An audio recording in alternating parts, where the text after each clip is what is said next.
கலைஞர் கருணாநிதி முதலமைச்சராக வந்தவுடன் முதல் துப்பாக்கி சூடு தாழ்த்தப்பட்ட மக்கள் மீதுதான் நடத்தப்பட்டது. மறுத்துவிட முடியாது.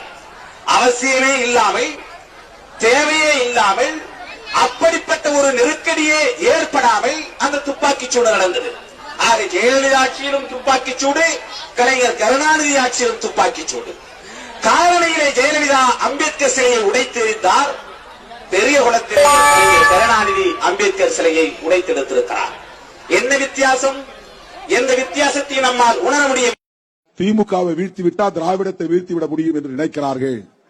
விடுதலை சிறுத்தைகள் இருக்கிற வரையில் உங்கள் கனவு பலிக்காது என்பதை சொல்லிக்கொள்ள நான் கடமைப்பட்டிருக்கிறேன்.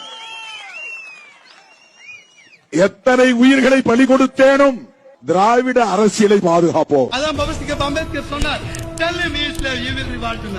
அவனிடம் நீ அவன் அடிமை என்பதை உணர்த்து அவன் போராடுவான்.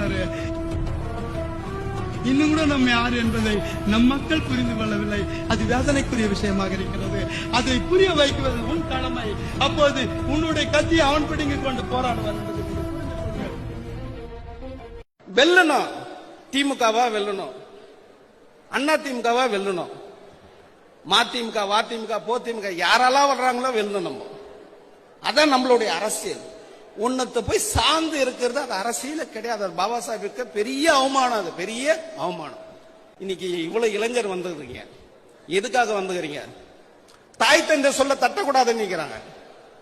தாய் தந்தை சொல்ல தட்டக்கூடாதுன்னு எங்க அப்பா இருந்த திமுக வேணான்னு சொல்லிட்டு வந்தாச்சு. இன்னைக்கு எங்க அப்பா இருந்த உதயசூரியன் சின்ன வேணா, அந்த கட்சியை வேணா, அந்த தலைமையை வேணா, அந்த வாரிசா வேணான்னு சொல்லி இன்னைக்கு வந்தாச்சு.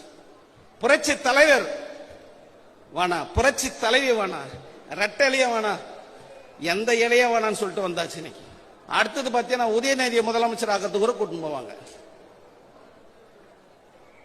நம்ம எப்படி ஆள்றதுன்னு தான் நம்மளுடைய நோக்கமா இருக்கணும். இதான் பகுஜன் சமாஜ் கட்சியுடைய கொள்கை.